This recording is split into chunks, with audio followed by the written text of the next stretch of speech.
Muy buenas a todos, les doy la bienvenida a este live de hoy en el que estaremos hablando sobre los lenguajes del amor y las perspectivas sobre la autoestima y los actos de amor propio. Para esto les tengo como invitado a Daniel Mora Lugo. Daniel es un integrante de la plataforma Sextima, una plataforma educativa que se dedica a la enseñanza de la sexualidad y la autoestima. Y bueno, pues tengo el honor de tener como Daniel invitado el día de hoy. Vamos a esperar que se conecte para invitarlo y arrancamos.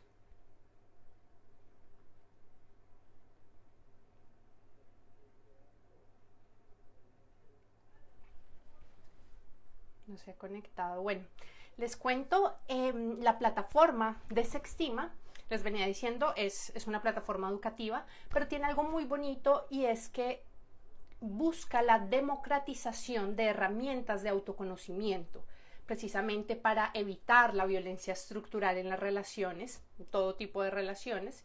Y, y bueno, siempre nos comparten un muy buen material. Acá está Daniel.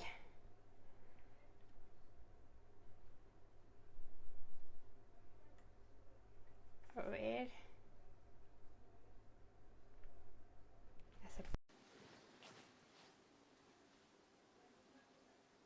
Creo que...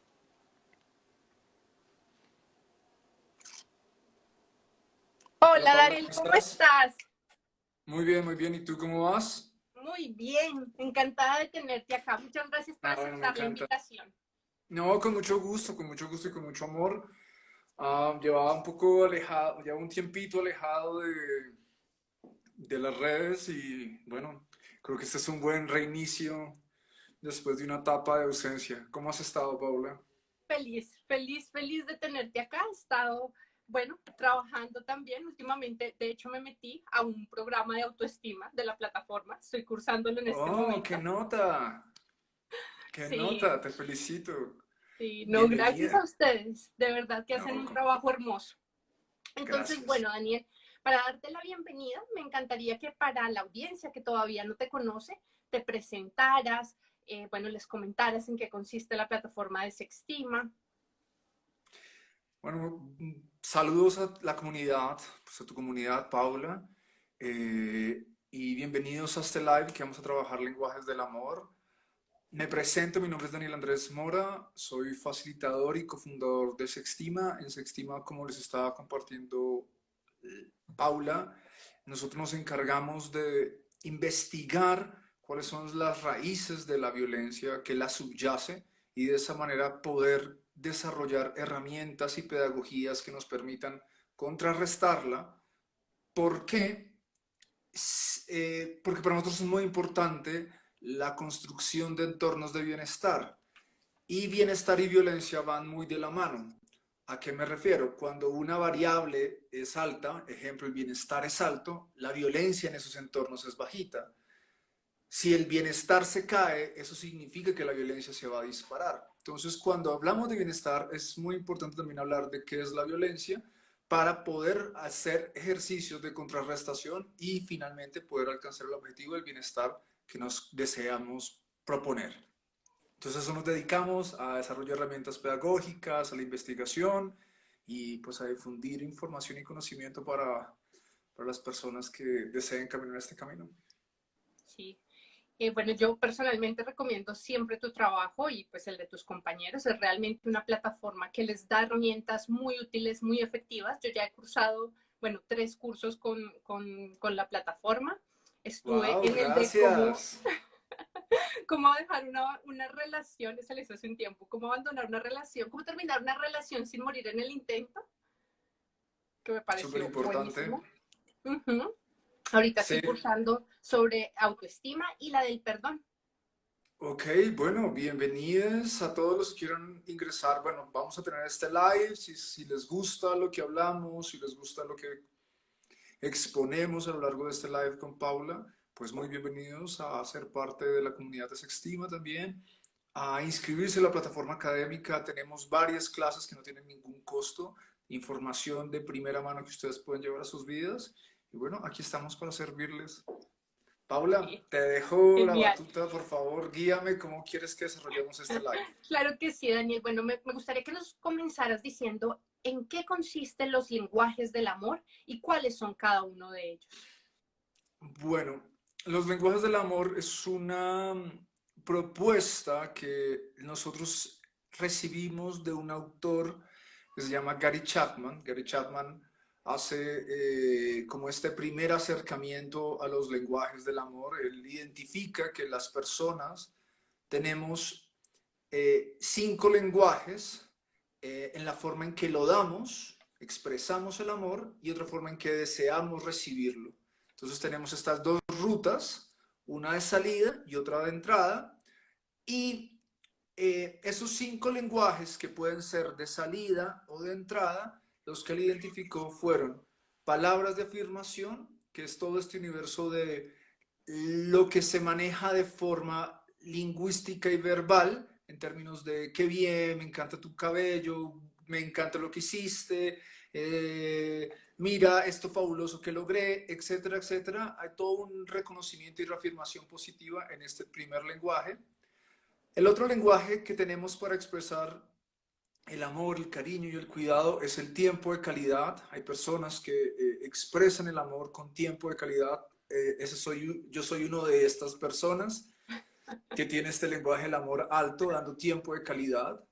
Hay otras personas que expresan el amor o lo reciben con actos de servicio. Entonces, son personas que están muy pendientes de cuidar a las otras, haciendo actos, colaborándole, qué sé yo, me puedes ayudar pagando esta factura. Están muy pendientes, sobre todo hemos visto, es una tendencia, no es que todos lo tengan, pero muy pendientes de la alimentación del otro. No todas las personas que tienen lenguajes del amor de actos de servicio se fijan en la alimentación del otro, pero si hay una fuerte relación, hay una fuerte tendencia, les encanta servir al otro, están muy al servicio de la otra persona o le gustan ser servidos y cuidados.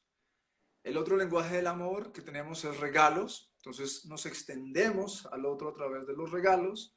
Y el quinto que voy a mencionar es el contacto físico. Entonces son estas personas que les gusta dar o recibir caricias, abrazos, masajes, etcétera, etcétera, etcétera. Entonces estos son los 5 que presenta Chapman, pero no son los únicos.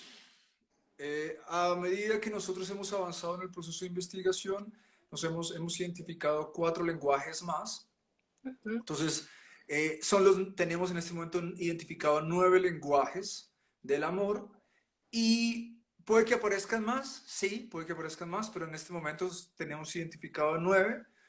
Estos 4 fue en hallazgo con colegas, con nuestra propia investigación y nuestro propio trabajo, y tiene que ver con el tema de hay un lenguaje del amor muy importante que es el diálogo, chisme, interés, ¿cierto? Este es un lenguaje del amor muy particular, uh, que se desarrolla cuando intercambiamos diálogo, chisme, cuando estamos preguntándole al otro sobre sus intereses, sobre lo que le gusta, sobre lo que sea. ¿A ti qué te gusta, por ejemplo, Paula? A mí la astrología. Entonces, por ejemplo, para una de las formas a través de este lenguaje del amor de hacerte saber amada es cuando alguien se acerca y dialoga contigo y te pregunta realmente en interés sobre astrología, ¿sí? Ese es otro lenguaje. ¿Quieres que los nombre todos o quieres que Sí, pasar a sí, sí, otra? dale. O sea, sí, los 9 de una. El otro tenemos el cuidado de las heridas históricas.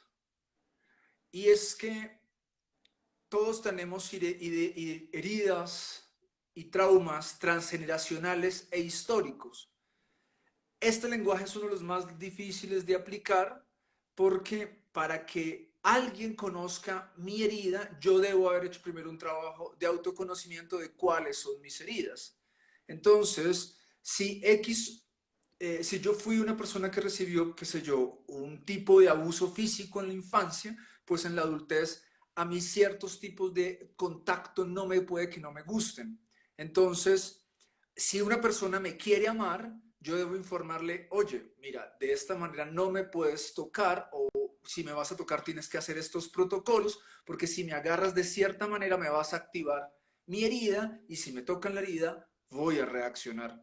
Hice un ejemplo hipotético con un abuso físico, pero pueden existir diferentes manifestaciones de un trauma transgeneracional o una herida histórica y por eso el cuidado de las heridas transgeneracionales en las relaciones interpersonales íntimas es muy importante. Es uno de los lenguajes más difíciles de aplicar, pero es vital. ¿Cómo vamos? Listo. ¿Cuáles más faltan? Llevamos. Falta compromiso, falta el lenguaje del amor de compromiso. Es un lenguaje del amor fundamental, es una habilidad también per se y es una columna en las relaciones de amor.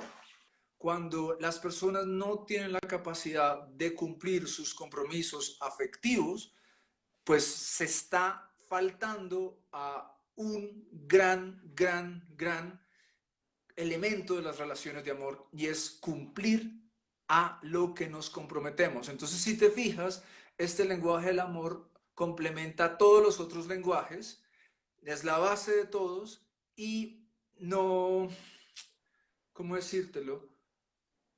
No pasa tanto por el sentimiento, pasa por el deber hacer las cosas. Entonces, ese es el octavo lenguaje y en este momento se me está yendo el noveno. Si lo voy a ir aquí mirando mientras tú vas llevando Vale, vale, no el pasa live. nada. ¿Por qué crees, Daniel, que es tan importante reconocer estos lenguajes para tener relaciones saludables y de bienestar? Uy, Pau. eh, Porque es que si no sabemos cómo nos sentimos amados y cómo se siente amado el otro. Hay una frase, mira que esta frase de que hemos escuchado muchas veces de es que a usted le gusta que lo quieran como usted guste, como a usted le gusta que lo quieran. Es que usted quiere que lo quieran como usted quiere que lo quieran. Sí, sí, yo quiero ser querido como yo sé y he descubierto que necesito ser querido. Y si bien hemos mencionado las maneras generales de los lenguajes del amor, hay unas meta necesidades muy particulares y es que puede que alguna persona, por ejemplo, en el lenguaje del amor de palabras de afirmación, se sienta amado cuando le dicen linda, hermosa, bella, Ujú. pero puede que otra persona se sienta amada si le dicen rica, mamacita, papacito, churro, ¿cierto? Entonces, si yo expreso el amor con palabras con mamacita, rico, churro, papi, delicioso, y se lo doy a una persona que se siente desamado cuando le dicen linda, hermosa, bella, y yo expreso el amor de esta forma, en este dialecto particular, la otra persona no se va a sentir llena, no se va a Claro. sentir llena.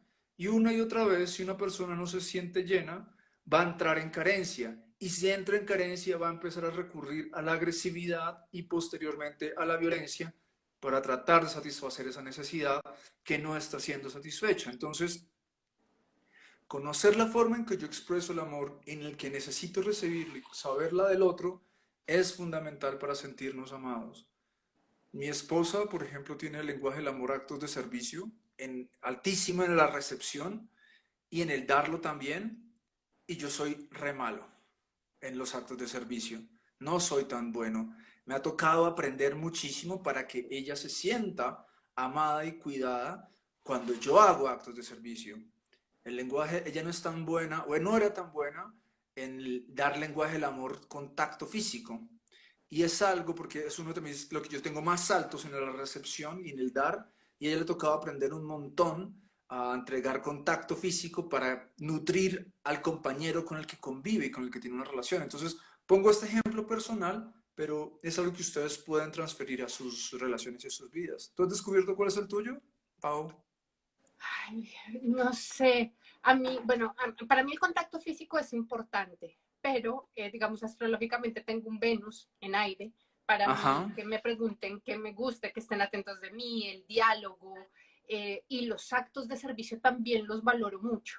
A veces es como una mezcla entre intelecto y acción, Ok. ¿sabes? Es lo que más he descubierto, pues bueno, Contacto en mi físico, caso. entonces, Sí, ¿es y uno el los que te contacto físico marca? también. Listo. Estoy aquí buscando el Tranquilo. lenguaje del amor que nos hace falta. Mientras tanto, bueno, les cuento, miren, para mí el autoconocimiento, y esto cuando nos referimos a saber nuestras necesidades y nuestros gustos, no sé, Daniel no sabe nada de astrología, pero le cuento de paso, tiene que ver mucho con la función lunar y la función de Venus, que como planetas nos van a hablar de procesos psicológicos. La luna nos va a hablar de nuestras necesidades básicas. Sextima ha trabajado todo un conjunto de meta necesidades, los invito para que la conozcan, que es bastante interesante, todo el conglomerado y el estudio que ustedes han hecho sobre las necesidades humanas. Sea cual sea, igual, conocer su luna natal, la posición, el signo, los aspectos, es decir, el contacto que tenga con otros planetas, les va a hablar de ustedes qué necesitan para sentirse amados, para sentirse queridos. Porque la luna es algo que se forma a partir del periodo de gestación. Y, bueno, básicamente de los 0 a los 7 años es lo que aprendemos. Son esas actividades repetitivas y cíclicas que nos dan un ámbito de nutrición, de seguridad y que nos permiten sobrevivir y que después van a replicarse a lo largo de la vida. Eso sería como el tema de necesidades. Ahora, respecto a mis gustos, a la identidad, a la forma que tienen mis gustos, mis preferencias, aquello que yo disfruto, que me gusta compartir, que me resulta placentero, tiene que ver más con Venus. Y Venus es eso, es el disfrute de la vida, Daniel. No sé si has visto que Venus es un espejo. Pues bueno, es verme también. Y en el juego, en la dinámica de Venus, es aprender a reconocer que aquello que yo valoro en los demás, y esto como herramienta de autoconocimiento, está también en mí. Si tengo el potencial de tener una preferencia, porque ojo, acá tenemos que tener en cuenta la escala de valores, uno tiene que tener, a uno no le puede gustar todo el tiempo, no tiene ciertas preferencias y de eso nos habla Venus. Entonces, desde la astrología, es muy interesante ver cómo las necesidades básicas empiezan desde la luna y ya después esa forma, esa identidad que tienen, que igual también varía, ¿no? A uno no toda la vida le gustan las mismas cosas, pero siempre va a manejar una línea, ¿no? Una línea, cierta categoría, ciertos prototipos de lo que a uno le gusta compartir, disfrutar y cómo le gusta a uno sentirse amado y valorado. Me encanta esto que acabas de decir. Por cierto, una claridad. Aunque yo en Sextima no presentamos un aspecto astrológico, yo en lo individual sí conozco bastante la epistemología de la astrología y ya voy a reforzar algo que venías diciendo Uh -huh. para cerrar el punto que me hacía falta al previo, se me va, el otro lenguaje del amor que tenemos identificado es espacio personal. Entonces, aprender a dar espacio personal, a reconocer el espacio personal es súper importante. Y me encanta que haya tenido este lapsus con espacio personal y con esto que venías diciendo de la luna. Para mí, uno de mis grandes momentos de autoconocimiento fue conocer mi luna y la casa en la que estaba y las formas en las que yo necesitaba espacio personal para sentirme amado y los espacios que necesitaba de recogerme para poder transitar mis emociones y los ritmos en los que necesito transitar mis emociones y las formas en que necesito transitar mis emociones y porque tengo una luna en Escorpio. Uh -huh. Daniel, no sé si puedo decir 3 punticos de tu carta. Por favor. Daniel tiene un sol en Leo en casa 7, por eso se dedica a lo que se dedica. Tiene una luna en Escorpio muy potente en casa 9 o 10, me parece. Casa 10. En casa 10 y tiene ascendente en Acuario. Entonces, esa luna Escorpio densa, densa, densa, densísima, y que necesita morirse para poder extraer la verdad de lo que está viviendo. Entonces hacía que mis procesos necesitan mucho, mucho recogimiento. Y una de las cosas también que aprendí fue a proteger a las personas a mi alrededor de estos momentos tan densos y no arrastrarlos conmigo al mundo de Ares, porque, porque pues eran bajadas muy densas, que yo esperaba que el otro bajara conmigo a este inframundo a extraer la verdad y no era respetuoso con ellos, no era respetuoso con mis entornos, les pedía unas cosas que no podían hacer. Entonces, aprender a ser respetuoso con el camino, cómo lo disfrutaba, o sea, aparte porque lo disfrutaba, cuando tengo mis procesos de duelo, de dolor, aprendí que mi escorpio los disfruto un montón, es como si le pasara una torta y es como, oh, sí, gracias, qué delicia saborear esto.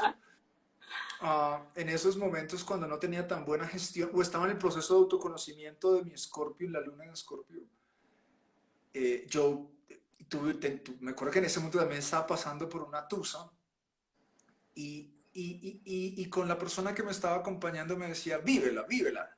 Muy buenas, les vuelvo a dar la bienvenida. Tuvimos un problema técnico, no sé qué sucedió, pero bueno, vamos a continuar.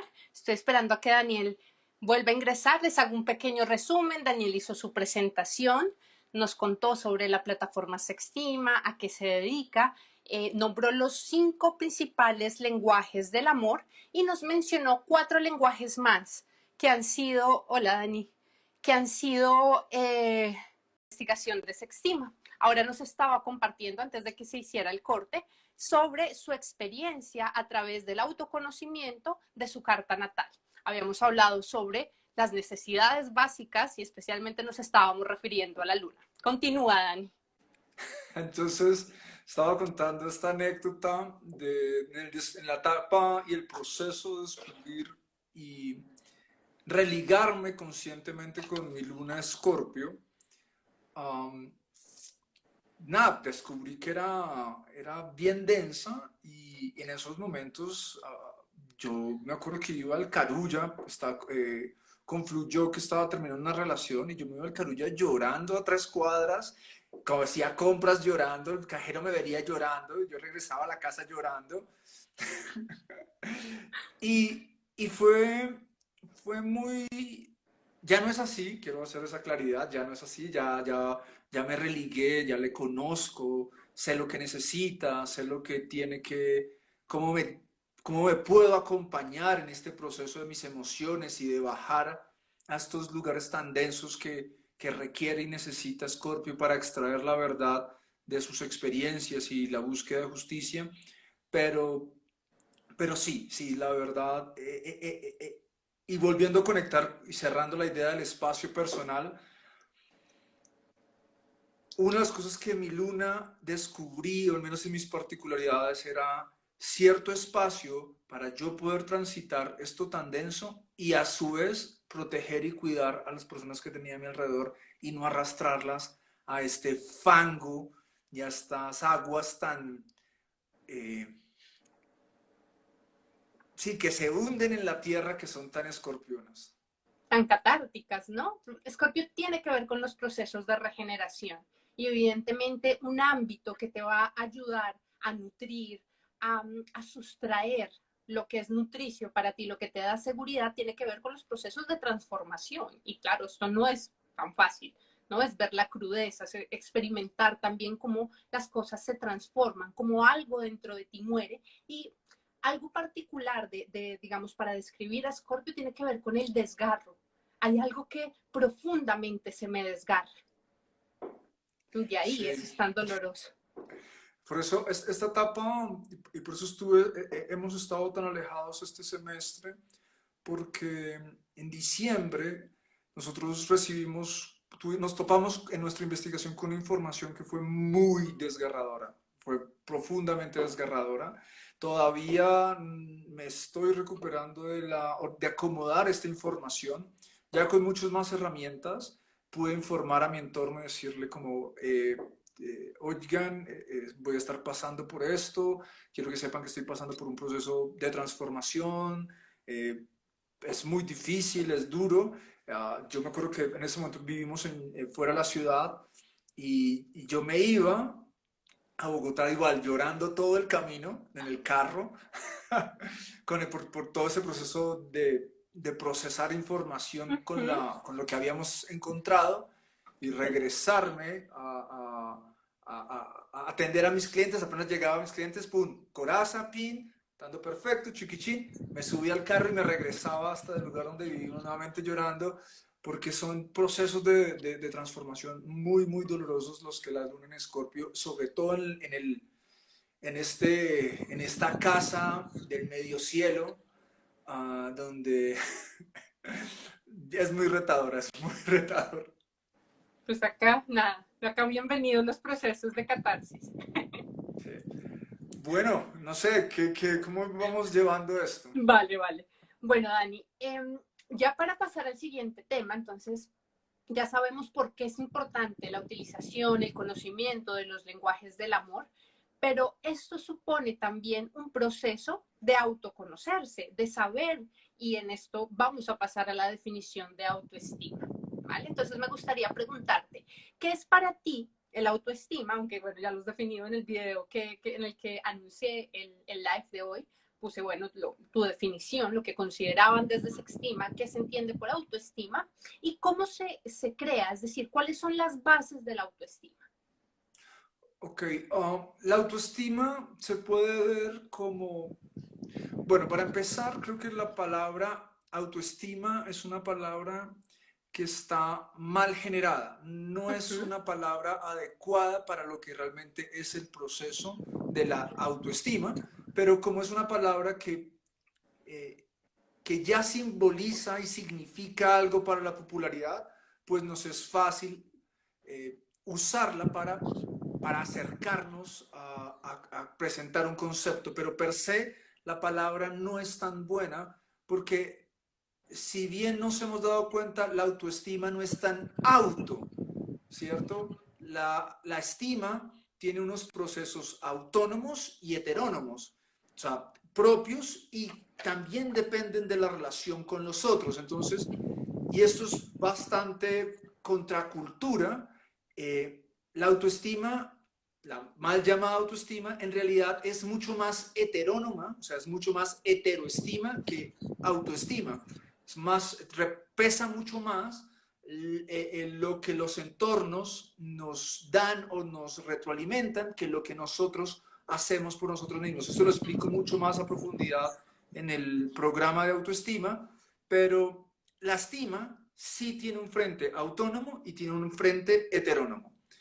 Y este proceso de estima tiene un punto dentro de un macro proceso que es el de apreciar lo que se tiene. ¿Cierto? ¿Y cómo se puede apreciar lo que se tiene? Porque hay un proceso previo de valoración a lo que se tiene. Pero para yo poder hacer un proceso de valoración a lo que se tiene, necesito saber lo que tengo.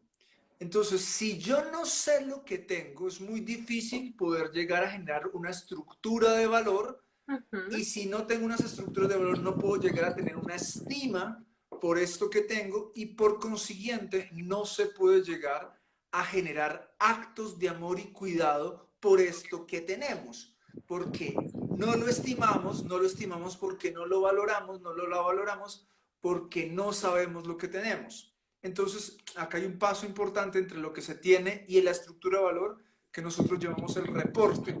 El reporte es lo que permite a la psique generar la estructura de valor. Entonces, acá están los 5 componentes de este macro proceso de la estima, que es saber lo que tengo, hacer un reporte de lo que tengo, generar la estructura de valor de lo que tengo, eso va a generar ya por default, o sea, por defecto, genera la estructura de estima, estimo lo que tengo porque le doy valor, porque sé para qué sirve, sé cómo me funciona, sé que le sirve al otro, sé lo que tengo y por lo tanto puedo llegar a generar, por consiguiente, actos de cuidado y amor con eso que tengo. Entonces es todo un proceso de múltiples pedacitos que se van engranando para generar la autoestima. estima, Vale. que no es tan alto, pero bueno. Al respecto, Dani, me encantaría preguntarte cómo hacemos para trabajar las falacias de a mí no me importa lo que digan los demás, que eso lo mencionabas en el programa, de la importancia de reconocer cuando eso de no me importa lo que piensen los demás, a veces sí importa, que no es la base, pero sí importa, y la de no necesito a nadie para ser feliz. ¿Cómo podemos trabajar desde la autoestima esas falacias? Pues para empezar, lo que estás haciendo, Pau, que es poner eso sobre la mesa y ponerlo a conversación, y es que no es cierto, no es verdad. Eso es una estructura popular. eh, a- a- Aquí me voy a meter un poco a lo denso y porque hace parte de nuestro trabajo investigar los sistemas de opresión, cómo funcionan los sistemas de macroopresión. Uh Y -huh. sí estamos en un sistema de macroopresión y los sistemas de macroopresión uh, difunden unas narrativas que los individuos acopian y esos individuos acopian y se vuelven embajadores y reproductores de esa misma estructura. Pero eso no significa que porque sea popular, eso se llama falacias ad populum, no significa que sea correcto. Y no es verdad, no es verdad. Si uno, por ejemplo, coloca el caso de la infancia es completamente heterónoma a la autoestima, completamente. O sea, totalmente depende mi autoestima de lo que mis papás y mis profesores, mis familiares, la gente, mis cuidadores primarios, va a construir mis estructuras de estima. Si no es por ellos, pues ahí se caen las estructuras de estima en la etapa adulta. No va a suceder. Sí necesito y se necesita profundamente al otro. Ahora bien, ya en la adultez también va a seguir importando y ya esto va a variar dependiendo de persona en persona, Pau, porque dependiendo de esa primera etapa en la infancia y en la adolescencia, qué tan buenas estructuras de autonomía generaron los cuidadores primarios, pues la persona en la adultez va a necesitar menos de el reconocimiento externo, pero aún así lo va a seguir necesitando. Solo que si la primera etapa, esta estructura autónoma, no es tan fuerte, digamos que ocupa solamente un 20%, pues se va a estar dependiendo un 80% del reconocimiento externo. Una persona con buenas tasas de autonomía alcanza a llegar a un 40-45% en la estructura de soportar su propia estima, pero sigue dependiendo en un 55 o 60% del feedback, de la retroalimentación que den los entornos. Un ejemplo muy sencillo es que, por ejemplo, a nivel laboral, podemos decir, oh sí, yo soy un excelente abogado, o soy un excelente arquitecto, soy el mejor arquitecto del mundo, y hacer ese ejercicio autónomo frente al espejo de decirnos qué buen abogado soy el mejor abogado. Sí, excelente. Pero si salimos al mundo y nadie contrata nuestros servicios, siempre perdemos los casos, no nos suben el sueldo, no nos contratan en un buffet, nos va mal en los litigios, pues eso es una relación con el otro, con el mundo. La estructura de valor que yo generé frente a esta capacidad se va a caer. Se va a caer. Yo no voy a poder sostener esto porque no hay una retroalimentación adecuada del entorno. Entonces, sí es muy importante los entornos. Y acá surge la siguiente pregunta y con esto cierro, es ¿cuáles son los entornos que me deben retroalimentar? Uh -huh. ¿Dónde estoy poniendo mis huevos para recibir retroalimentaciones? Y por el otro lado, ¿cuál es este tejido relacional que yo tengo que está nutriendo mi estructura de estima? Claro. Eso tiene que ver mucho con Libra y con Acuario, ¿no? Con las Sí, relaciones, man, lo dije bien, ¿cierto? sí, sí, sí. Muy bien. En red, la relación es uno a uno y también, bueno, Libra tiene que ver con lo social. todo lo relacionado con Libra, con Acuario en Géminis busca el intercambio, la conexión, el vínculo de mentes. Desde Libra es más la relación uno a uno, pero también fíjense que Libra tiene que ver cómo uno se relaciona en sociedad, cómo uno tiene ciertos cánones de belleza, ciertas dimensiones también de entender que es armonioso, que es bello, que es disfrutable. Y desde Acuario vamos a ver la asociación en red, que es Y tengo mucho una más pregunta, colectiva. ¿y Géminis se encarga de qué? Es la comunicación inicial. Géminis es el intercambio y el transporte de información, es decir, todo lo que tiene que ver con la absorción de datos y el procesamiento y también, bueno, digerirlos y comunicarlos a Ok. través de mil maneras, lenguaje verbal, Entonces lenguaje escrito. ¿Mm? empieza como en Géminis, empiezo a comunicarlo, me encuentro con este otro en Libra y después paso como unos procesos más amplios en Acuario. Más o De menos es como acuerdo. la ruta. Así es la ruta del aire en el Wow. zodiaco. Entonces, sí, esto que dices es sumamente interesante, ¿no? Ver también cómo uno, bueno, sabemos que estamos en un sistema opresor, un sistema lleno de violencia jerárquica también, un sistema que no nos deja expresar a veces nuestra forma de amor, de pronto la forma más de mayor bienestar para generar amor y vínculos sanos y relaciones sanas. Pero también tenemos que entender que hay unos códigos y esos códigos parten de saber cómo funcionan las cosas, qué es lo que yo tengo que compartir a nivel social y esta definición que haces, por ejemplo, de lo heteronormativo, si es así, heteronormativo. Es que hay una línea epistemológica que utiliza lo heteronormativo para hablar frente a la sexualidad. No estamos hablando de ese tema. Si uno coloca la palabra clásica, lo heteronormativo es la norma que viene del otro. Es ay, pero se me olvidó, heterónomo. La heteronorma, no desde la epistemología feminista, sino desde la epistemología clásica, Uh -huh. la heteronorma significa la norma del otro. Claro, entonces entender eso, entender que hay unas normas que no a las cuales me voy a tener que someter, pero al menos sí entender esa dinámica, porque somos seres sociales, porque nos vamos a tener que vincular y ahí también eso nos ayuda a trabajar estas falacias con las que iniciamos esta pregunta de yo no necesito a nadie o no me importa lo que digan los demás. Eso es hasta cierto grado pues una falacia. Dani, para la construcción de la estructura egoica, ¿qué tan importante es el merecimiento? Porque entonces tú iniciaste ahorita compartiéndonos el ejemplo de, claro, me crían en casa, me estimulan, me alimentan, me dicen que soy el mejor, pero salgo al mundo y me estrello con que no, de pronto, o mis cualidades, mis atributos no son valorados por el entorno o por el lugar en donde me vaya a desempeñar.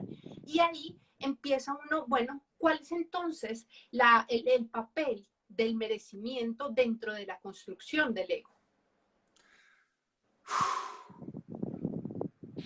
Bueno, aquí una base de seguridad y es que yo merezca o que nosotros merezcamos algo no significa que lo vayamos a obtener. Son dos cosas diferentes. Entonces eso es bien importante, porque si bien nosotros podemos ser merecedores de algo, no porque seamos merecedores, es una relación directa con que lo vayamos a obtener. Y esto es un cambio y una reestructuración importante a la psique.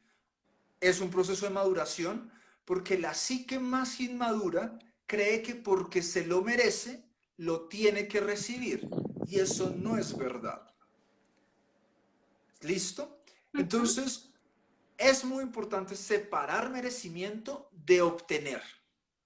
No es igual. Esto entonces, esto por otro lado. Obtener algo es un constructo mucho más complejo que no pasa solo por el merecimiento. Pasa por varias variables, tanto autónomas como heterónomas.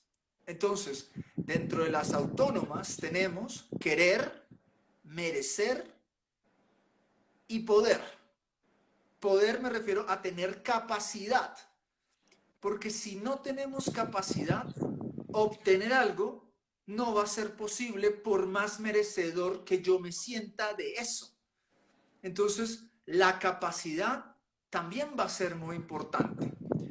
Porque para recibir, y acá viene la parte heterónoma, es que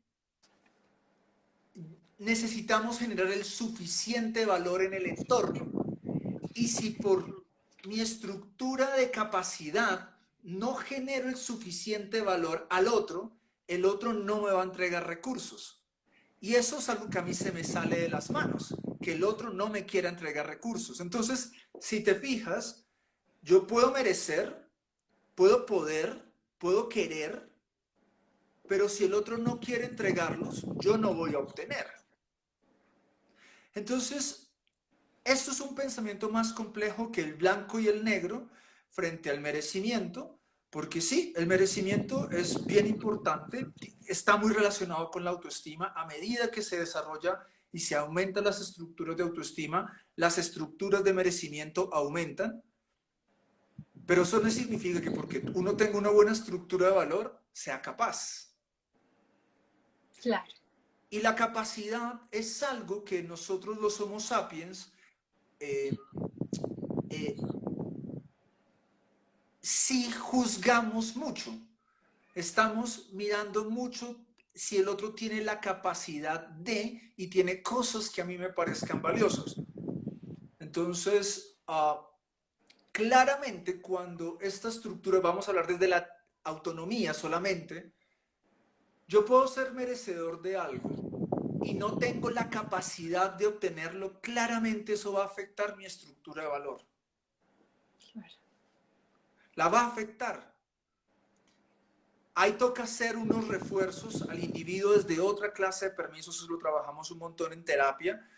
Hay toda una serie de permisos, no les voy a hablar acá porque se me complicaría un montón, nos complicaríamos un montón live, pero claramente va a afectar la estructura de ego. El ego para nosotros en Sextima, nosotros defendemos el ego, buscamos un ego saludable,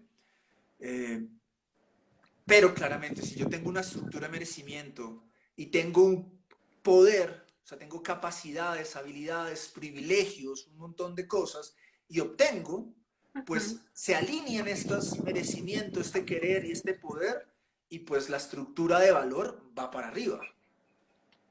Pero no todas las personas tienen, no todas las personas tenemos las mismas capacidades o los privilegios, etcétera, para alcanzar lo que queremos. Esto es algo que el sistema nuevamente de opresión nos quiere hacer creer, que nos quiere hacer creer que todos podemos, y la verdad es que no todos. Esto es una de las cosas tristes de la nueva etapa de Sextima. Esto fue lo que nos encontramos en diciembre a unos niveles y nos hemos dado cuenta que no, tristemente no todos pueden. Vale. Lo siento que mis lives en esta etapa no son tan felices No te para todo el preocupes, mundo. son cosas reales, es la vida. Sí, hay personas que van a poder, otras personas no van a poder tanto y otras finalmente no van a poder, porque también el poder tiene que ver con una estructura de privilegios y no todo, la estructura de derechos no se reparte simétricamente en todo el cuerpo social. Claro. Esto es una de las formas de violencia del sistema, ¿no? De violencia jerárquica del sistema. A propósito de la violencia, en el curso, en el programa de autoestima, tú haces algo que me parece muy importante de mencionar, es cuál es la diferencia entre la violencia y la agresividad, entendiendo la agresividad como un acto de amor para defender mi autoestima, para defender mis valores. Ok, ambos son usos de la fuerza, ¿cierto? La agresividad y la violencia son usos de la fuerza que ya pasan cierto límite, ¿cierto? Pasa un cierto margen, se empieza a usar la fuerza, pero hay una diferencia importante entre agresividad y violencia y es que la agresividad no se usa para ir al territorio del otro. ¿Sí? Yo no voy al territorio del otro a invalidarlo, a maltratarlo, a castigarlo, a humillarlo, a quebrarlo. No es el interés de la agresividad. La agresividad justamente se usa cuando hay un otro que está usando la violencia, porque la violencia sí es usar la fuerza para ir a meterse al territorio del otro, a invalidarlo, a quitarle recursos, a oprimirlo, a, a sacarle cosas, a que piense, diga o haga, sienta algo que queremos que diga, piense, sienta algo. Entonces me desplazo hasta el territorio del otro. Entonces cuando alguien está haciendo ese desplazamiento de fuerza hacia nuestro territorio, nosotros tenemos que usar nuestra capacidad agresiva para protegernos de esa violencia. Un ejemplo muy fácil de explicar esto es la casa. Nosotros tenemos un espacio, este es nuestro territorio, y si llega un intruso, ese intruso está usando la fuerza agresiva o un ladrón, por ejemplo, a robar nuestra casa. Ese ladrón está usando la fuerza agresiva o la fuerza violenta. La violenta, porque está invadiendo tu espacio. Está metiéndose al territorio. Y si nosotros tenemos la fuerza y la capacidad de repeler esa violencia, pues ¿qué vamos a activar? La agresividad. Nuestra capacidad agresiva. Yo no me fui a la casa del ladrón, yo no me fui a robarlo, yo no me fui a su territorio a decir, él está en mi territorio y yo uso mi fuerza agresiva para sacarlo. Eso es un ejemplo fácil de entender, pero puede ser aplicado a múltiples situaciones en las que una persona, por ejemplo, está haciendo opiniones sin nuestro consentimiento sobre nuestro cuerpo o nuestro vestuario. Él se está metiendo, está tirando una opinión sin su permiso a mi territorio. Oye, no me gusta tu falda, no me gusta tu pelo, oye, ¿por qué tienes esa falda tan larga, esa falda, lo que sea? Yo en ese momento me puedo poner agresivo y decirle, lo siento, tú no puedes hacer eso, por favor te retiras de acá, cállate, no puedes decir estas cosas sobre mi territorio. Ay, es muy delicado. Entonces uno termina siendo el malo cuando se protege ante una persona violenta. Eso es una explicación que hablamos más a profundidad, se estima, pero yo en ese caso, si la persona se metió en mi territorio a decir una opinión, yo no estoy siendo violento si reacciono a la protección de mi territorio, yo estoy siendo solamente agresivo. Claro. Ahora que mencionas esto de darle atributos y cualidades a las características de cada quien y que considerar que es bello, que es no, suele pasar mucho que en esto de la autoestima, no sé cuál es la línea en la que, digamos, hablan del cuerpo de hombres o mujeres y dicen, bueno, por ejemplo, las estrías, que las estrías son hermosas, que te hacen muy bella, y si uno va a una realidad, a una perspectiva mucho más objetiva, uno dice, pues no tiene por qué ser linda, pero eso no te hace insuficiente, ¿sabes? O sea, o no te anula de ser una persona bella eh, porque tenga ciertas falencias, ciertas insuficiencias. ¿Sí me hago entender? Claro, nosotros en Sextima, unas cosas que no nos gusta este discurso que hace pasar cosas, insuficiencias por suficiencias. Exacto. Entonces, ámate, tú eres bella, tú eres hermosa, tú eres capaz, tú todo lo puedes, tal, y es como, no, no, no, no, no. Yo no soy capaz en todas las áreas. Hay lugares donde soy insuficiente, hay lugares donde tengo feuras, hay lugares donde tengo errores, hay lugares donde tengo fallas.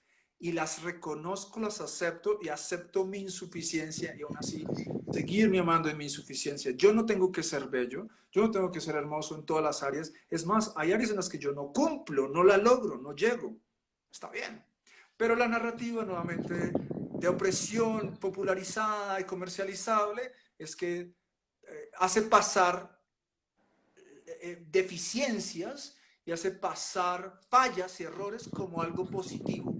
Y eso es algo que la psique no le permite hacer mejoras. Eso es un problema muy fuerte para la psique porque no puede reconocer dónde está el error y como no puede reconocer dónde está el error, no puede hacer ajustes. El tema es que la herencia cultural que tenemos milenaria es que donde hay error tiene que haber castigo. Entonces apareció esta aberración de que entonces para no ver el error yo lo voy a hacer pasar por algo bello, para que no me lo descubran y entonces no me castiguen. Y no es así, porque el error sí es importante corregirlo. Entonces lo que hay que romper más que es poder ver la insuficiencia, pero romper la estructura hacia el castigo, sino sí soy insuficiente, sí tengo errores, sí tengo fallas, hay lugares donde no cumplo, pero no me voy a castigar por eso. Me puedo seguir amando. Amando no significa como, como dejarlo quieto, como, no, no, como, está bien, puedo, no, sino, no, me sigo amando y me puedo acompañar y guiar y curar. Y esto cierro con esto porque es que una de las cosas que está pasando con esta narrativa que nosotros no compartimos es que hace, castiga la falla y el error muy duro, eso es uno de los frentes, es que tiene los extremos. Aparece el error y la falla y lo castiga muy duro, o es demasiado complaciente, lo lleva al otro extremo y eso no es saludable. Entonces, en este escenario complaciente, que es la contraparte del castigo, el error, es que se está haciendo pasar la enfermedad, el desbalance, por algo bello y hermoso, y eso no está bien. Claro, claro, claro. En esto, yo no sé qué tanto va de la mano el trabajar las expresiones nunca y siempre, ¿no? Porque, digamos, en las relaciones, sobre todo en las relaciones de pareja, pasa mucho el yo nunca o tú nunca o yo siempre hago esto. ¿Cómo podríamos usar eso? O sea, ¿cómo podríamos regular el lenguaje a través de la utilización de estas dos expresiones para trabajar esto de, a ver, no siempre puedo estar, tengo una insuficiencia ahí, o nunca de pronto, pero no, no nunca, o sea, tampoco puedo irme al otro extremo. En español tenemos una dificultad normal, muy popularizada, que es el tú eres. Entonces el tú eres inteligente, el tú eres magnífico, tú eres genial. Y la verdad es que yo no soy genial, yo no soy inteligente. Yo tengo unas áreas donde tengo capacidad, tengo unas facetas y nuevamente acá viene, esto también tiene que ver con la eficiencia del lenguaje, que simplifica mucho las cosas y esto también tiene que ver con que todo lo que se haga con amor toma más tiempo. Entonces es Qué mucho bueno. más fácil Porque, decir, espera, un paréntesis, ¿por qué? el amor, es que el amor es muy costoso, es caro porque necesita más energía, se requiere mayores inversiones de energía, por eso esto me llevas a discursos más profundos, pero amar de calidad implica tener el privilegio de poder direccionar energía hacia. Entonces, si no hay el privilegio de poder dirigir la energía hacia el bienestar porque estoy sobreviviendo, entonces la energía la tengo ocupada en sobrevivir y por lo tanto no me puedo dedicar a amar. Si ya las estructuras de supervivencia han sido cubiertas, Mm, yo tengo excedentes de recursos en energía, tiempo y dinero para poderme dedicar a hacer otro tipo de construcciones. Porque todo lo que se haga con amor es muy caro, el amor es muy costoso, toma mucho esfuerzo. No el sentimiento de amor, no estoy hablando del sentimiento de amor, estoy hablando de la capacidad de amar. Entonces, dentro de la estructura eficiente, pues claro, es mucho más eficiente en términos energéticos decir, yo soy inteligente, rápido, ¿me entiendes? Y vamos. Y en el corto plazo nos podemos relacionar, pero si esto se repite mucho en el largo plazo, genera unas fijaciones de la psique que no son adecuadas, porque es que yo no soy inteligente, todo mi ser no es inteligente.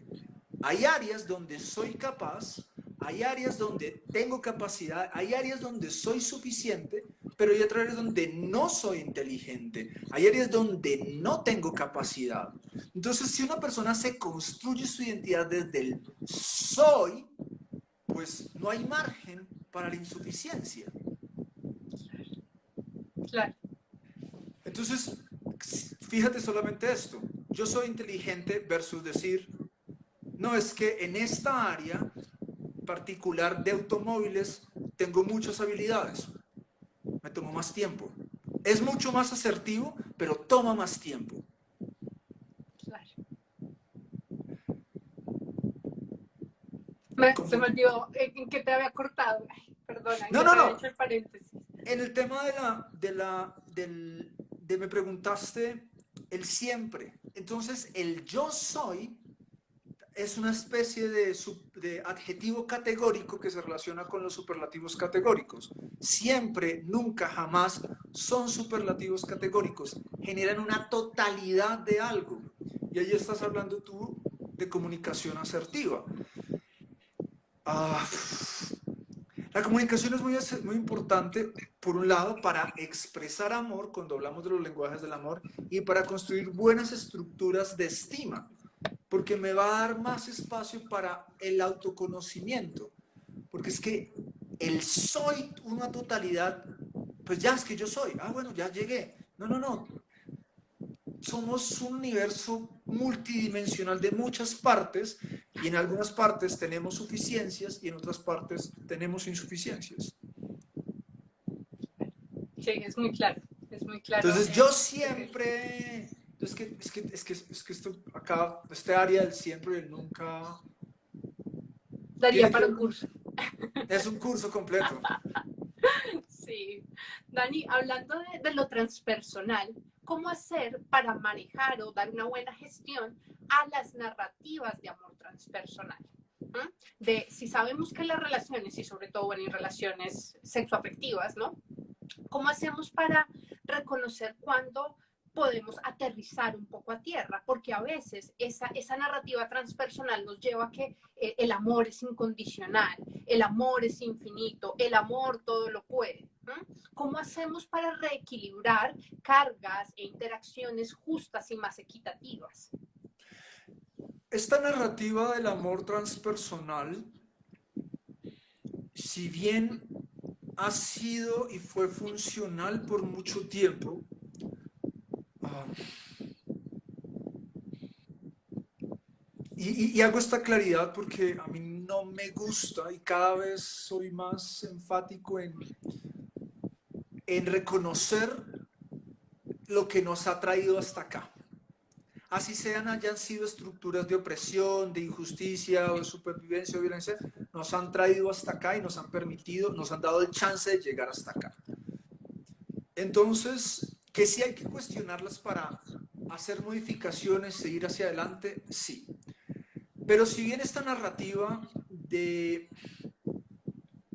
amor transpersonal ha sido funcional y nos permitió sobrevivir y cohesionar a las comunidades y lo va a seguir haciendo por mucho más tiempo, viene de las narrativas, pues que esto, ¿cómo comparto esto sin ser tan complejo?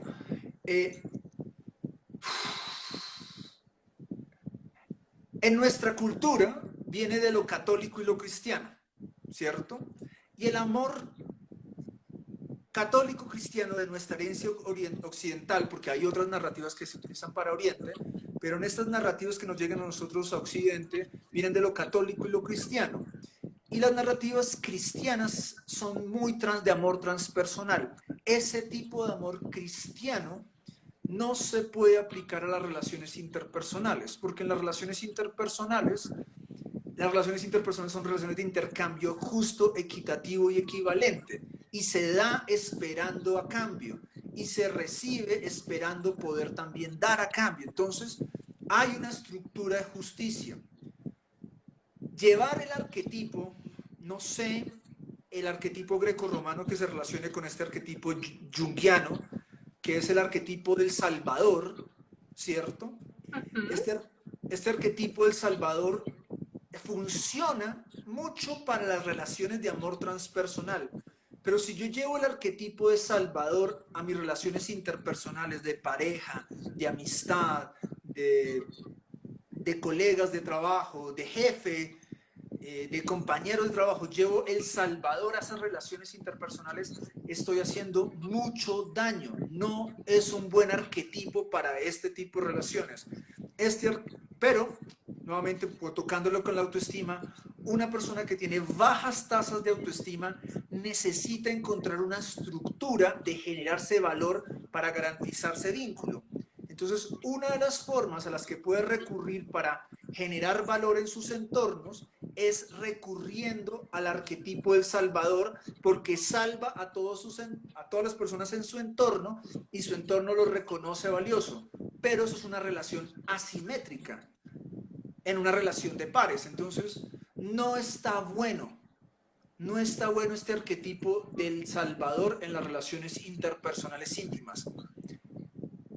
Esto lo explicamos nosotros en la clase de inteligencia relacional. ¿A qué lugares el arquetipo del Salvador y el amor transpersonal sí se pueden llevar? ¿En qué espacio se puede utilizar? Y va a ser funcional y va a ser bueno para el otro y para mí en el corto, mediano y largo plazo, pero llevar el arquetipo de Salvador a las relaciones interpersonales íntimas no es un buen arquetipo. En el arquetipo de las relaciones interpersonales sirve mucho más el de la justicia, arquetipos que tengan que ver mucho más con un intercambio justo, equivalente. Pero ese es el ideal, Pau, ese es el ideal. El ideal lo van a alcanzar personas con privilegios. Si una persona no tiene los suficientes privilegios y tiene muchas insuficiencias, necesita recurrir a estructuras de supervivencia como el arquetipo del Salvador en sus relaciones interpersonales para garantizarse algo de valor. Si esto pasa mucho desde la astrología, desde la óptica astrológica, esto corresponde a personas con Venus, con la luna en el signo de Piscis o vinculados a Neptuno, porque no hay límites, todo es incondicional, a todo voy. Aún así, hay formas de poder canalizar ese amor. Yo siempre, por ejemplo, en mis consultas, lo que suelo hacer es, cuando veo tanto arquetipo de Salvador, es bueno, busca una actividad que te permita a ti trabajar por el bien colectivo, trabajar por un bien supremo. Bueno, te digo, también me sirve a mí, o sea, no solamente lo doy como consejo, para mí, cuando me siento útil a la comunidad, hay una parte de mí que se siente muy bien y como que me llena como de satisfacción y de amor, de bienestar, de decir, bueno, fui útil para, no sé, jornadas de adopción de animales, atención a refugios, a protectoras de animales. A mí eso como que me daba cierta sensación de validación, de, uy, acá me afecto, mis esfuerzos para una gran magnitud y en un gran caudal sirven.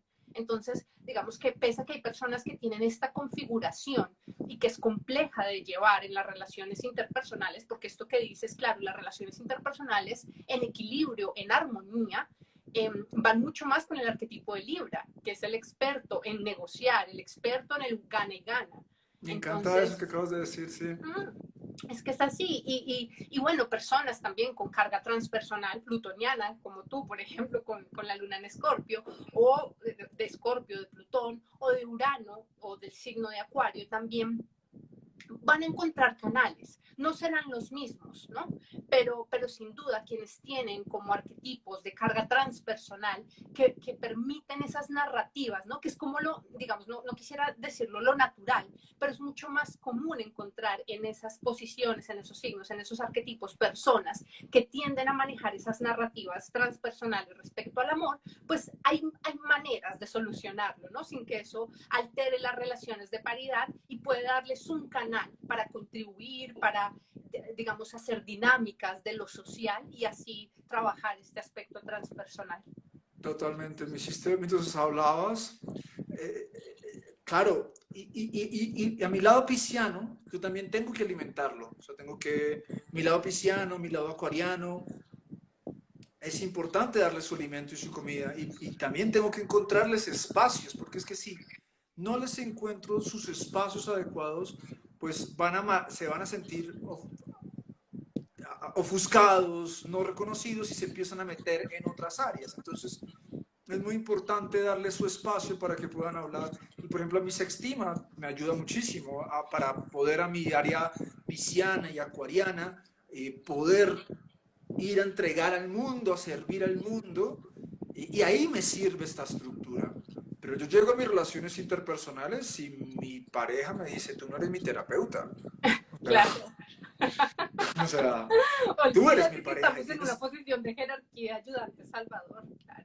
Sí, tú eres mi pareja. Aquí tenemos que usar otra estructura, ¿cierto? Y necesito encontrar una persona par. Pero esto no se da mucho en las relaciones de amor. Estamos mucho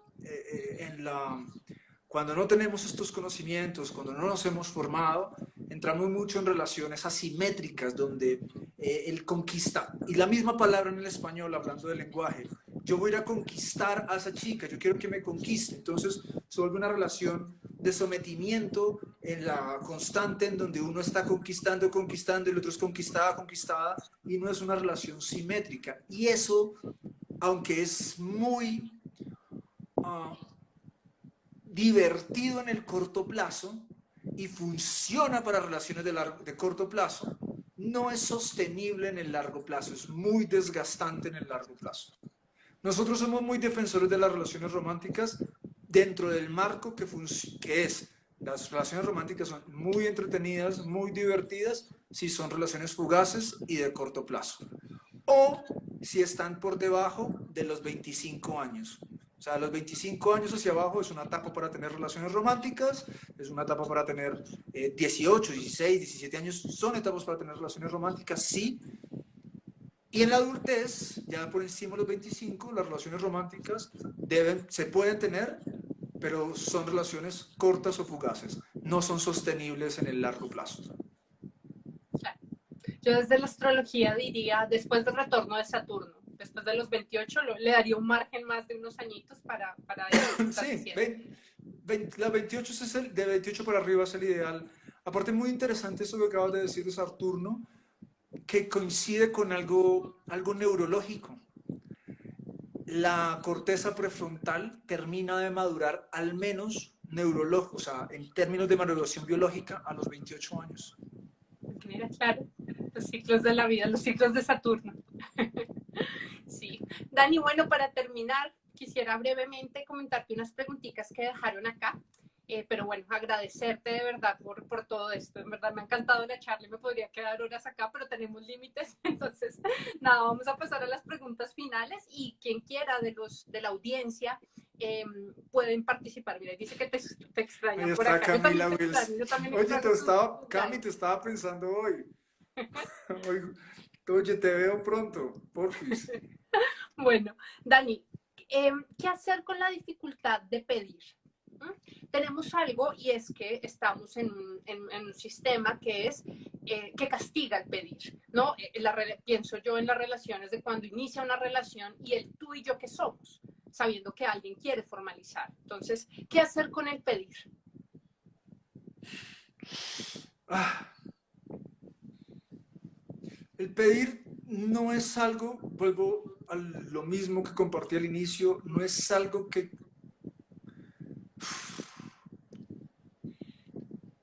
aunque sí hay una parte que nos corresponde a nosotros, también va a depender mucho de nuestros entornos, ¿cierto? De quién tenemos al frente.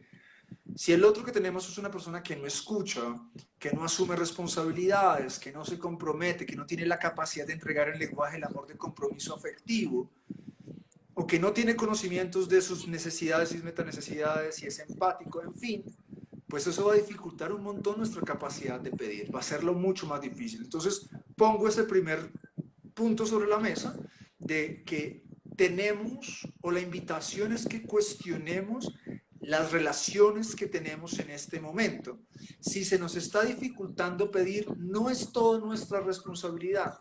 Es posible que nuestros entornos y las personas que tenemos en nuestros entornos no tengan la capacidad de recepcionar nuestras solicitudes y de atenderlas. Eso nos lleva al punto 1, que es tejidos relacionales significativos y capaces. Necesitamos movilizarnos a tejidos relacionales que puedan recibir, escuchar, atender, que estén formados, que estén capacitados para recepcionar nuestra escucha. Porque si una y otra vez, a pesar de nuestra parte autónoma, nosotros hacemos todo, adquirimos capacidad de comunicación asertiva, aumentamos nuestra parte, lo que nos corresponde, nuestra estima, aprendemos a hacer comunicación de acuerdos, de normas, etcétera. Pero una y otra vez tenemos un otro que no oye, aquí entra el siguiente punto. Necesitamos aprender a soltar, dejar estas relaciones que no escuchan, que no tienen capacidad para poder migrar al punto 1, relaciones con personas que tengan la capacidad de escuchar y de recepcionar nuestras solicitudes y nuestros pedidos. Si no, va a ser muy difícil. Desde nuestro lugar autónomo, ¿qué hay que hacer? Hacer mucho trabajo de autoconocimiento. Entonces, hay una patica que es el proceso de autoestima y dos, profundizar en esta especialización de mi forma personal de dar y recibir amor. Eso es un punto muy importante, que es lo que estábamos hablando el día de hoy, lenguajes del amor. Saber mis lenguajes del amor va a ser muy importante. Entonces, estos dos, autoestima y profundización en lenguajes del amor. Ese es el punto 3. El punto 2 es muy importante. La capacidad de poder soltar es fundamental. Si uno no tiene la capacidad de soltar, pedir se hace mucho más difícil. Si uno no tiene una buena estructura de autoestima, se hace mucho más difícil. Si el otro que tengo al frente no tiene la capacidad de escuchar, se hace mucho más difícil. Dejo esos 3 puntos para no hacerlo tan complejo. Trabajar la autoestima y la profundización de conocer mi lenguaje del amor. 2, la capacidad de soltar. Y 3, tejidos relacionales significativos con capacidad de entregar compromiso y reconocimiento afectivo. Muy importantes estos 3. ¿Hay más cosas? Sí, pero dejo esos 3 por lo menos. ¿Qué tip nos das para cuando una relación se estabiliza y cómo hacer que no se vuelva aburrida o monótona? Las relaciones, y esto es algo importante, las relaciones de largo plazo se van a volver monótonas. Las personas que no tienen la capacidad de lidiar con la monotonía van a sufrir mucho en relaciones de largo plazo. Las relaciones de largo plazo no son para ustedes. Una relación de largo plazo necesita que los sujetos tengan la capacidad de vivir la monotonía, porque si no, sufren mucho y están todo el tiempo moviéndose, y eso es desgastante, desgasta muchos recursos, recursos que se tienen que invertir en otras cosas. Si bien digo eso, no se puede llegar al extremo de la excesiva monotonía, porque la relación necesita, y lo más importante que necesitamos en relaciones de largo plazo, es el cumplimiento de los compromisos ordinarios. ¿A qué me refiero? Las relaciones de largo plazo, todas las relaciones necesitan compromiso, pero sobre todo las de largo plazo necesitan tener unos compromisos muy claros, rutinarios, establecidos. Si los compromisos rutinarios se están cumpliendo, eso genera como una especie de lubricante o de nutriente para que uno se sienta satisfecho en esa rutina, porque la hace, que ya has escuchado un filósofo, nuevamente el sistema de opresión nos invita a que todo tiene que ser uno para ser placentero, y el placer realmente se genera de la repetición, de volver a.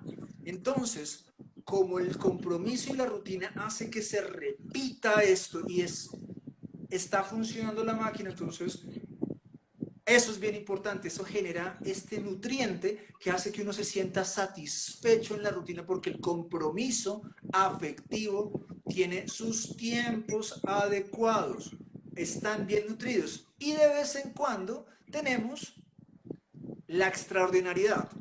¿Hay unos momentos extraordinarios? Sí. Pero acá digo algo importante que ya mencioné antes. Cuando no tenemos la capacidad de salir de las relaciones, cuando no nos cumplen, cuando no nos atienden, eso es uno de los motores para la aberración de las relaciones. ¿Por qué? Porque es que entonces el otro no se tiene que esforzar.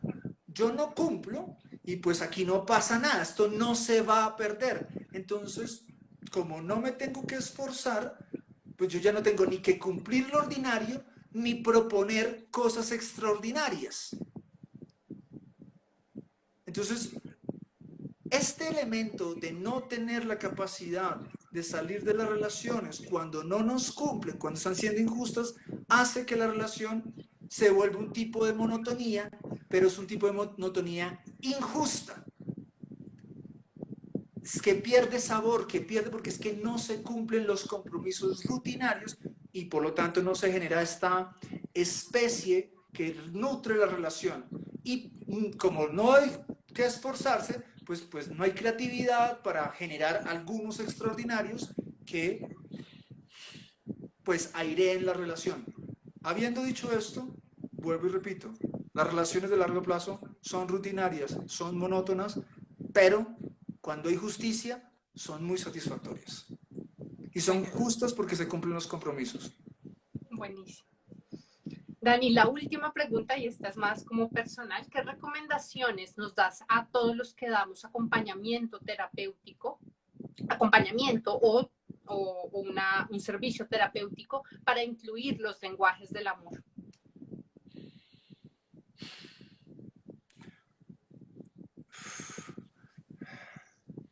Bueno, voy a decir algo obvio, pero creo que lo obvio es importante. Uno, pues hay que conocerlos y hay que aplicarlos en nuestra vida. Primera línea para poderlos después entregar. Si no es, y yo, al menos desde Sextima, somos muy partidarios de eso, de primero tiene que ser un proceso de nosotros de interiorizar la información para que se vuelva una sabiduría y de esa manera cuando la entreguemos sea mucho mejor. Punto uno. Y dos, eh, yo creo que aunque es un conocimiento importante y vital, hay que ser asertivo de si es lo que el paciente necesita o el consultante necesita en ese momento saber. Entonces, si el consultante quizás no lo necesita saber en ese momento porque su interés o lo que se necesita atender es otra cosa, pues no llego a esa información todavía. Entonces, esto tiene que ver mucho con la escucha. Lo está necesitando, la escucha y también la comprensión de las situaciones de conflicto de mi consultante. Entonces, si al escuchar y comprender los elementos subyacentes al conflicto de nuestro consultante, pues en ese momento si veo que el conocimiento y que adquiera las herramientas de los lenguajes del amor es lo que necesita, pues se las entrego. Si no, voy a otras herramientas con base a lo que el consultante requiera para su etapa de desarrollo y su proceso. Genial. Vale, súper claro. Dani, pues bueno, ya finalizando, agradecerte por tu espacio, por compartirnos, por permitir, no sé qué tal, que Sextima crezca también a partir de todas las herramientas que tienen tan maravillosas. Y bueno, gracias por aceptar la invitación. No, gracias a ti por invitarme. Sé que habías conversado con mi socia de esto. Yo no había estado al tanto Sí, de este encuentro. A mí, la persona que se encarga de organizarme la agenda, me dice, tienes esta reunión. Eh, Me siento muy complacido de haber tenido este espacio contigo. Me gustó cómo lo llevaste. Me gusta la forma como te expresas. Sí, de verdad la forma como estructuras tus ideas y las presentas me hizo sentir muy seguro. Gracias y, y gracias por haber tenido este tiempo extendido para poderme escuchar y poder compartir las cosas que hemos adquirido desde Sextima para servir a la comunidad. no, yo encantada, el agradecimiento es mutuo. Y bueno, muchas gracias a todos los que estuvieron acá acompañándonos.